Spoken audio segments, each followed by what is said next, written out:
On October 19th, Alberta is not voting to become an independent country. It is not voting to join the United States. It is not voting to cancel federal taxes tomorrow morning or to set up customs posts at Alberta's borders. The question on the ballot is whether Alberta should remain a province of Canada or whether the government should begin the legal process toward a later binding referendum on separation. That sounds like a technical distinction, but it is the entire story. Because once you say, start the process, you are not buying a result, you are buying a negotiation with no published price tag. And I get why this is emotionally live in Alberta. We have a huge resource economy, a long list of fights with Ottawa, and a very developed instinct that somebody else is taking decisions about the place where we live and work. That instinct is not crazy, but neither is the question of whether the cure is more expensive than the disease. So today I am not doing flags, slogans, or somebody shouting freedom over a picture of an oil rig. We are going to treat Alberta independence the way we would treat a giant industrial project. What is the product? Who signs? Who takes the risk? What happens when the price of oil is low? And what has to be true before you would authorize the next $1 billion? My conclusion up front is simple. Alberta has a legitimate case to push much harder for power inside Canada. But independence is not yet a bankable transaction, and joining the United States is even less of a shortcut than it looks. The missing asset is not patriotism, it is a public term sheet. There are 2 numbers and 1 document to remember. The first number is about $9.2 billion. The second is 29.2%. And the document is the independent fiscal study Alberta has commissioned, but as of this recording, has not yet published. First, what are we actually voting on? The official October question is 37 words long, which is already a warning sign when the decision might eventually redraw a country. In plain English, a yes does not mean Alberta leaves Canada, it means Alberta begins the legal work needed for a later binding vote on whether Alberta leaves Canada, while a no means Alberta remains a province. Those are different mandates. One is a decision about the end state, while the other is permission to start an open-ended constitutional project.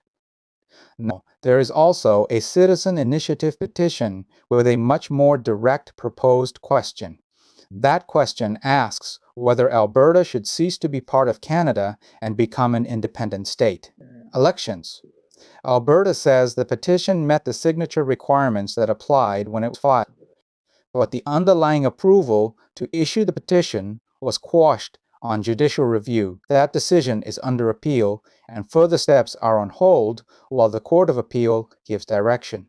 So even before we get into whether separation is a good idea, there are 3 different objects floating around in the debate: a verified petition, a procedural October question, and a hypothetical later binding referendum. When somebody tells you people in Alberta voted for independence, ask them which one they mean. At the moment, none of them is independence itself. A referendum is the starting gun, not the finish line. Canada has actually thought through this before, because Quebec forced the country to do so. The Supreme Court's secession reference is not glamorous reading, but it gives us the basic engineering drawing. Alberta cannot unilaterally secede under the Canadian Constitution. A clear majority on a clear question would create a duty to negotiate. It would not make Alberta independent by itself, and it would not let Alberta dictate the terms. The court says the process must reconcile federalism, democracy, constitutionalism, the rule of law, and respect for minorities. The Clarity Act puts some mechanics around that. After a provincial secession referendum, the House of Commons considers whether the question was clear and whether there was a clear expression of a will to secede. It is not told to look only at 50% plus 1. It has to consider the size of the majority, turnout, and relevant circumstances, including formal views from Indigenous representatives. And then comes the part every bumper sticker leaves out. The Act says no province has a unilateral right to secede. A constitutional amendment would be required, and negotiations would involve the federal government and all provinces at minimum. Before a federal minister can even propose that amendment, the negotiations have to address assets and liabilities, borders, Indigenous rights, interests and territorial claims, and minority rights. That means the real map has stages, not a straight leap. A process vote can lead to a later direct referendum. A clear House decision can lead to negotiations, then a constitutional settlement, and only then an independence date. That is not an argument that independence is impossible. Countries do change. It is an argument that a provincial ballot cannot magically turn an unresolved term sheet into a completed deal. The Indigenous question is part of the deal, not an appendix. The debate gets unserious very quickly here. You will hear one lazy version that says Indigenous peoples can simply be ignored because this is a provincial vote. You will hear another that says one person can say no and that ends every conversation. Neither version helps us understand the actual task. Section 35 of the Constitution recognizes and affirms existing Aboriginal and treaty rights. The Clarity Act specifically requires negotiators to address the rights, interests, and territorial claims of Indigenous peoples, and it tells the House of Commons to consider formal Indigenous views when judging whether there was a clear will to secede. So the disciplined answer is this: you should not pretend there is a one-word constitutional magic veto that settles every possible future settlement. But you also cannot credibly draw a new country around Alberta while leaving treaty relationships, self-government, title and claims, consultation, jurisdiction, and representation as footnotes for later. If you are serious about a country, you need a serious offer to the nations whose rights are already protected in the constitutional order you want to leave. That is not a courtesy call, it is one of the actual work packages. And this is a useful test throughout the episode. Every time someone says Alberta would keep all of its resources, ask the next question. Keep them under what treaty and land rights settlement, and signed by whom? If the answer is, we will figure it out after the vote, then it is not a plan yet. Now we get to the argument with the most heat and the least clean accounting. People say Alberta sends money east, and there is truth behind the feeling. Alberta is a high-income province, it does not receive equalization, and people and businesses in Alberta pay federal tax. But the phrase turns into nonsense the moment someone treats equalization as the entire balance sheet. In the current fiscal year, Finance Canada lists roughly $9.2 billion in major federal transfers to Alberta, principally the Canada Health Transfer and the Canada Social Transfer. It is not equalization. Alberta's own budget 2026, meanwhile, lists $34.4 billion of healthcare expense alone.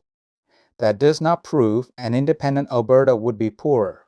It proves only that the one-line calculation is wrong. The honest formula starts with the federal taxes that Alberta residents and businesses would no longer remit in the same form. Then you add Alberta's provincial own source revenue and whatever assets or pension transfers are negotiated. After that, you subtract the federal transfers that stop the federal programs Alberta now has to replace or negotiate, its share of federal debt, and the cost of borders, customs, immigration, diplomacy, defense, financial regulation, and possibly a monetary system. Then you stress test it for a low oil price, higher interest rates, a delayed trade agreement, and people or capital deciding to wait on the sidelines. That is, a country budget, not an Alberta provincial budget with a few lines highlighted in yellow. And you can see why I am cautious about anyone promising an exact annual windfall today. In June, Alberta chose the University of Calgary School of Public Policy to conduct an independent study of the fiscal and economic effects of separation. The school says it will estimate transition costs, potential effects on Alberta government expenditures, and risks and benefits, with a public release expected later this summer before the October vote. As of this recording, that study is not public. That report might strengthen the case for independence or weaken it. The important thing is that it is the right kind of work. A model that shows the assumptions and the sensitivity and lets you ask what changes when oil is $40, when a trade deal takes 5 years, or when the new country has to borrow during a constitutional dispute. Until that work is public, a giant claim surplus is not a fact. It is a sales forecast. The strongest case for independence begins with something real. Alberta has an enormous resource base, a deep pool of technical people, a serious energy services industry, and a provincial fiscal position many small countries would envy. A small, disciplined, resource-rich country can absolutely work, but strength does not remove exposure. Alberta's own 2026 outlook assumes a $60.50 WTI price for the fiscal year and a $13 heavy light differential. It expects real GDP growth of 1.8% while warning that lower oil prices and U.S. trade uncertainty are a drag on growth. That is not a criticism of oil and gas. It is the reason the financial model needs downside cases. If resource revenue is your advantage, it is also the thing that moves the most when the world turns against you. The question is not whether Alberta has enough wealth to be a country on a sunny day. The question is whether the transition plan still works in a bad year when you are negotiating debt, building institutions, and trying to reassure lenders all at once. Currency is not a flag. It is a crisis management system. Alberta could use the Canadian dollar without issuing it, create an Alberta dollar, or seek a formal monetary arrangement. If it joined the United States, it would use the US dollar as part of the American federal system. Every option has a trade-off. Using Canadian dollars unilaterally is less disruptive on day one, but Alberta would not control Canadian monetary policy and would not have its own central bank creating Canadian dollar liquidity. A new Alberta dollar gives more formal control, but it needs reserves, a credible central bank, payment systems, banking rules, and somebody investors believe will keep a crisis from becoming a bank run. The Bank of Canada describes its lender of last resort role as the ability to provide Canadian dollar liquidity to prevent or mitigate financial instability. That is not a nerdy detail. It is what somebody does when an otherwise healthy financial system suddenly cannot roll over its funding. So I would not accept we will keep the Canadian dollar as a finished currency plan. I would ask, under what arrangement, with what lender of last resort, which deposit protection, which bank regulator, and what happens if Canada says no? The same logic applies to pensions. The Canada Pension Plan already has a mechanism for a province that creates a comprehensive provincial plan. The statute contemplates a transfer based on contributions and investment returns, less benefits paid and administration costs attributable to the province. That tells us pensions are not impossible to separate. It does not tell us the transfer number, the timing, the governance, or the risk. Possible is not the same as priced. The second number to remember is 29.2%. Canada's National Statistics Agency estimates that in 2021, direct and indirect exports to the United States accounted for value added equal to 29.2% of Alberta GDP. 19.4 points were direct and 9.8 were indirect through supply chains. That cuts both ways. Alberta has a powerful commercial relationship with the United States, but market access is not a detail you can solve after the constitutional celebration. Canada matters too. In 2024, Alberta and Ontario had the largest two-way wholesale trade relationship between any two provinces at $124.3 billion, driven heavily by petroleum and hydrocarbons. Alberta also sold roughly $28.5 billion of manufactured goods to other provinces on preliminary data. An independent Alberta could negotiate free trade with Canada. It could negotiate access to the United States. It could negotiate transit, standards, pipelines, and ports. But could negotiate is doing a lot of work in that sentence. CUSMA is the Canada-United States-Mexico Agreement. Alberta is part of that architecture today because Alberta is part of Canada. Saying a newly independent Alberta would automatically inherit every treaty benefit is not a fact. It is an assumption about a negotiation that has not happened. And that is the quiet cost of being landlocked. Alberta does not need a seaport to make products. It does need reliable terms with the neighbors between those products and global markets. What about joining the United States? This is the option people often raise with a smile because it feels like the obvious commercial answer. Alberta already sells into the United States, shares a border with Montana, and likes low taxes and energy development, so why not skip the small country headache and become a state? There is a real argument here. A U.S. state would be part of the American domestic market and dollar system, while many sovereign functions that an independent Alberta would need to build would sit at the U.S. federal level instead. But it is not an escape hatch from constitutional reality. The U.S. Constitution says Congress may admit new states.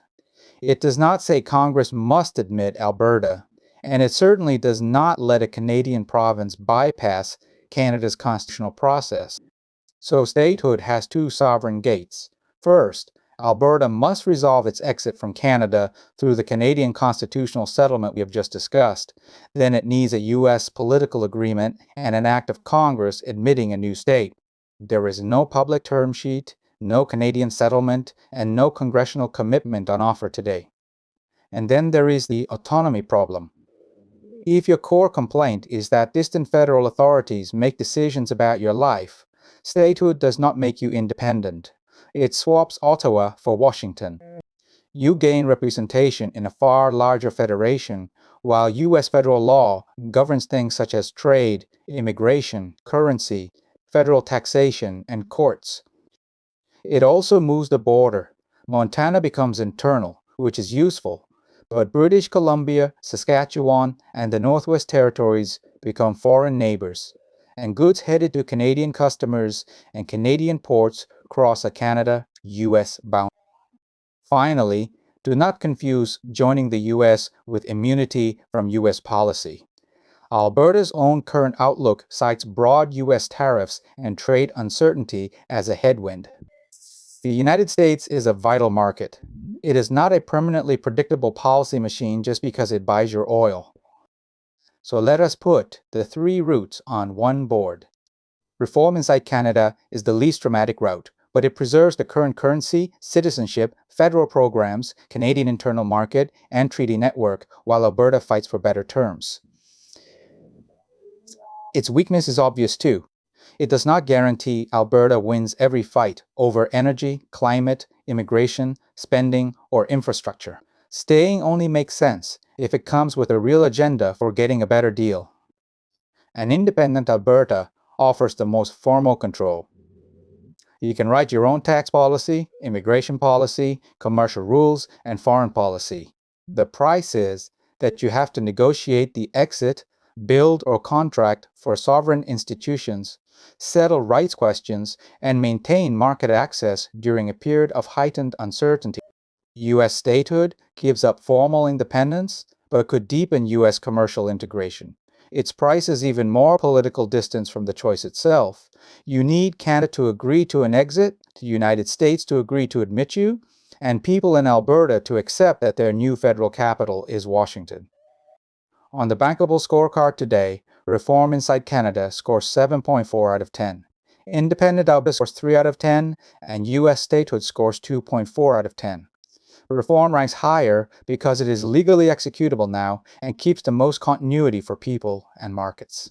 Independence ranks lower, not because Alberta lacks talent or resources, but because the fiscal case, rights settlement, currency plan, and trade terms are not published or agreed. U.S. statehood ranks lower again because it adds a second country's approval and gives up the very autonomy many supporters say they want. This is why the correct verdict is not never, it is not yet. If this were mine, a pipeline, or a data center, nobody serious would approve it based on a logo, a promotional spreadsheet, and a promise that the permitting, land access, financing, and customers will all be worked out later. The political equivalent needs the same discipline. Before I would treat a separation process as a credible proposal, I would want a clear later question in plain English. I would want a constitutional roadmap showing who must agree and where the decision gates sit. I would want a public fiscal model with a normal oil price case, a low price case, and a delayed trade agreement case. I would want a term sheet for debt and assets, not a slogan saying Alberta keeps everything and owes nothing. I would want an Indigenous government negotiation framework that actually addresses treaty rights, title and claims, jurisdiction, revenue, and representation. I would want a trade and transit plan for Canada, the United States, pipelines, standards, and ports. And I would want a people plan. What happens to citizenship, passports, CPP, old age security, employment insurance, health portability, student aid, public service jobs, and families who work on both sides of a new border? Those are not emotional side issues. They are the asset register of daily life. For the US option, I would add one more requirement. Show me actual Canadian and American political terms, including congressional evidence, not just a map colored red. Alberta has the raw materials to be a successful country. That much is not controversial. The province is rich, capable, and frustrated for reasons that deserve better than sneering from the rest of Canada. But raw materials do not make a project bankable. What makes it bankable is contracted revenue, permits, rights agreements, a debt plan, market access, and somebody taking the downside. On those questions, Alberta independence is not a finished investment case. It is a proposal to begin building one. That may be enough for some people. But if you are being asked to authorize the process, you are entitled to demand the price before you sign. And that applies equally to the American option. Joining the United States is not more sovereignty. It is a different federation with a different capital and a new border around much of Alberta's existing domestic economy. So the portable takeaway is this: a real grievance is not a term sheet, and a possible country is not yet a costed country. The independent fiscal report, due later this summer, is a useful next piece of evidence, not the end of the conversation. When it arrives, read the assumptions, not just the headline. This is not legal, tax, immigration, or investment advice, and it is not an instruction to mark one box on a ballot. It is a request for the same standard we should apply to any deal that could change our lives for decades. Tell me in the comments. On the October process question, would you authorize the next work package now or wait for a public term sheet? And for the longer term, which path do you prefer, reform inside Canada, a negotiated independent Alberta, or US statehood? What fact, value, or missing gate decides it for you? Because this is what Bankable is for, not deciding whether a slogan feels good, but working out whether the deal actually pencils.